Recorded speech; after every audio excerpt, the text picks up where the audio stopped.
आज की बातचीत का विषय है ज्योतिष, भाग्य और कर्म। इनका आपस में क्या रिश्ता है? क्या हमारी जिंदगी की कहानी पहले से ही लिखी जा चुकी है, या फिर हमारे कर्म हमारे हाथ में भी कुछ है?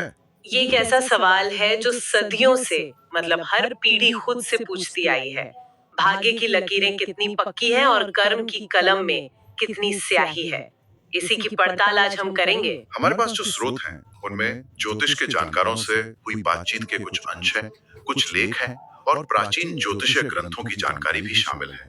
तो आज हम यही समझने की कोशिश करेंगे कि ज्योतिष सिर्फ भविष्य बताने का कोई कोई टूल है, या ये कर्म, ऊर्जा और चेतना के एक बहुत बड़े सिस्टम को समझने का विज्ञान है। और इसी में मंत्र और ध्वनि की क्या भूमिका हो सकती है, ये भी देखेंगे। तो चलो इसी गुत्थी को सुलझाने की कोशिश करते हैं आज।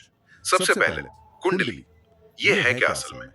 क्या ये सच में हमारी जिंदगी का एक ब्लूप्रिंट है? एक नक्शा कह सकते हैं। स्रोत बताते हैं कि कुंडली में 12 घर होते हैं और जो पहला घर है लग्न, हाँ, लगन। वो सबसे महत्वपूर्ण है।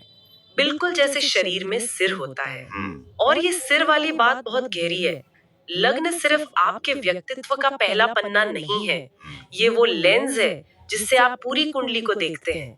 अगर लग्न मजबूत है तो इंसान में चुनौतियों को अवसर में बदलने की एक अंदरूनी शक्ति होती है, भले ही कुंडली में दूसरे योग कितने भी मुश्किल क्यों ना हो। मतलब ये सिर्फ सिर नहीं है, एक तरह का ऑपरेटिंग सिस्टम है। बिल्कुल सही, पूरे शरीर को चलाने वाला ऑपरेटिंग सिस्टम। और यही वजह है कि पराशर ज्योतिष जैसे प्राचीन ग्रंथों में इस पर इतना काम हुआ है। यह ज्ञान इतना व्यवस्थित है कि आज तक बचा हुआ है। हाँ, आज तक बचा हुआ है, जबकि वास्तुशास्त्र का बहुत सा मूल ज्ञान समय के साथ खो गया। यहीं पर एक बहुत निर्णायक बात एक स्रोत में कही गई है कि इस जीवन में सब कुछ तय है। यहाँ तक कि जो कर्म हम कर रहे हैं वो भी हमारी अपनी सोच नहीं है, बल्कि ब्रह्मांड हमारे मन में वो विचार डाल रहा है। ये सुनकर तो लगता है कि हमारी अपनी कोई मर्जी, कोई इच्छा शक्ति है ही नहीं। क्या हम सब सिर्फ कठपुतलियां हैं? देखिए, ये ज्योतिष के एक विचारधारा का विश्लेषण है जो भाग्य को ही सब कुछ मानती है। अच्छा। लेकिन स्रोत एक और बहुत महत्वपूर्ण सिद्धांत की बात करते हैं जिसे कहते हैं देश काल पात्र। देश काल पात्र? हाँ, इसका मतलब है कि किसी व्यक्ति का जन्म कहाँ हुआ, किस समय में हुआ और कैसी परिस्थितियों में हुआ, ये भी नतीजों को बहुत हद तक बदल देता है। जैसे मान लीजिए एक ही समय पर एक ही कुंडली के साथ एक बच्चा स्विट्जरलैंड में पैदा हो और दूसरा भारत के किसी दूर दराज के गांव में। ठीक है, कुंडली एक जैसी है।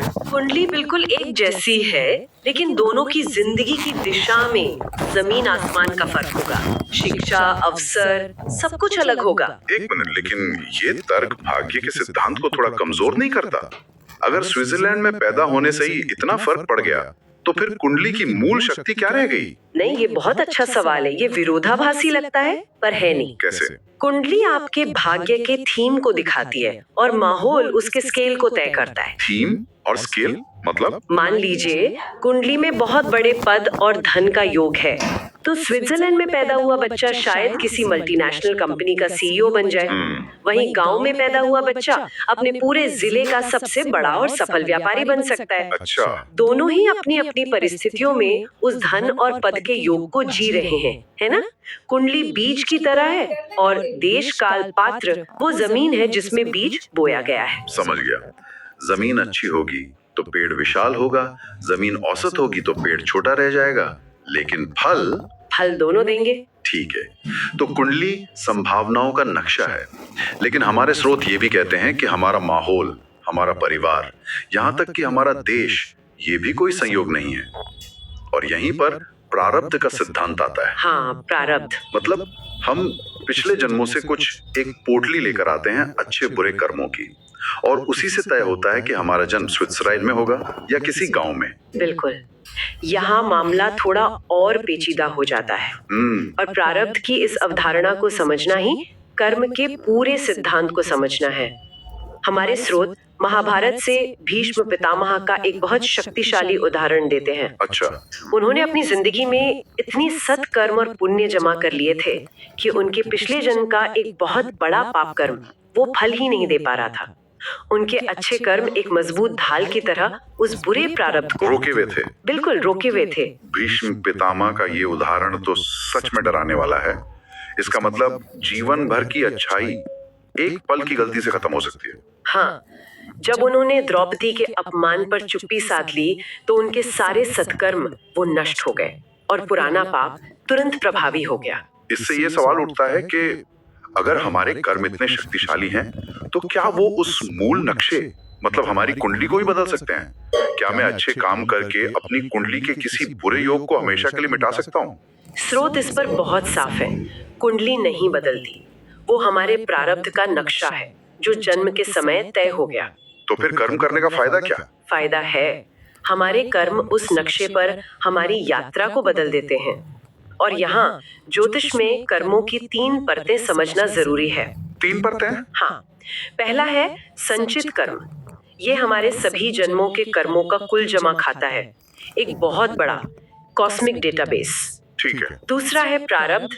ये उस संचित कर्म का वो छोटा सा हिस्सा है जो इस जन्म में हमें भोगने के लिए मिला है, जैसे किसी फिल्म का ट्रेलर। और तीसरा? तीसरा है आगामी, वो कर्म जो हम अभी इस पल में कर रहे हैं। तो हमारे हाथ में क्या है? सिर्फ आगामी कर्म। सिर्फ जो हम अभी कर रहे हैं। हाँ, हमारे वर्तमान कर्म या तो प्रारब्ध के बुरे फलों को सहने की शक्ति देते हैं या फिर जैसा भीष्म के साथ हुआ, हमारे सारे अच्छे कर्मों पर पानी फेर सकते हैं। जब आप अपनी तरफ से पूरी कोशिश करते हैं तो असफलता में भी एक संतुष्टि मिलती है कि कम से कम मैंने अपना सर्वश्रेष्ठ प्रयास किया।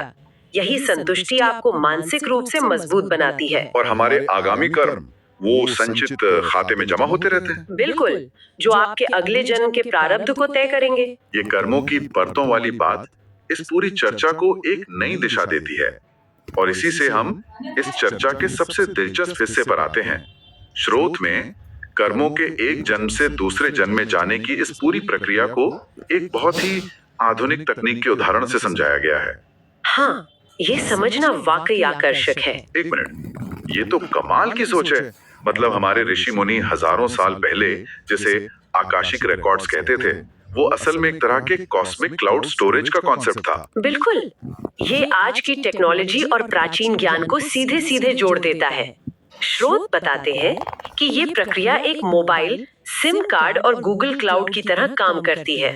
अच्छा, कैसे? सोचिए, जब आत्मा एक शरीर यानी एक मोबाइल डिवाइस छोड़ती है तो उसके सारे कर्मों का डेटा कहाँ जाता है? कहाँ? वो जाता है नक्षत्रों के क्लाउड सर्वर पर।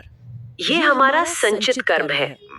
और स्रोत के अनुसार जब आत्मा दूसरे शरीर में जन्म लेती है तो उस जन्म के समय के ग्रह नक्षत्र एक एक्सेस पॉइंट की तरह काम करते हैं।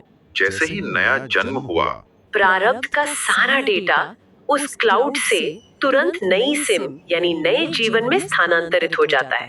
वाह, तो मतलब मेरे बुरे कर्मों का कोई डिलीट बटन नहीं है? मैं अपना कॉस्मिक ब्राउजिंग हिस्ट्री क्लियर नहीं कर सकता? नहीं, इनकॉग्निटो मोड का कोई ऑप्शन नहीं है, लेकिन हाँ, आप नए अच्छे कर्मों से अपनी सेटिंग जरूर बदल सकते हैं। आप उस डेटा के प्रभाव को बदल सकते हैं। ठीक है, तो हम इस डेटा के साथ कर क्या सकते हैं?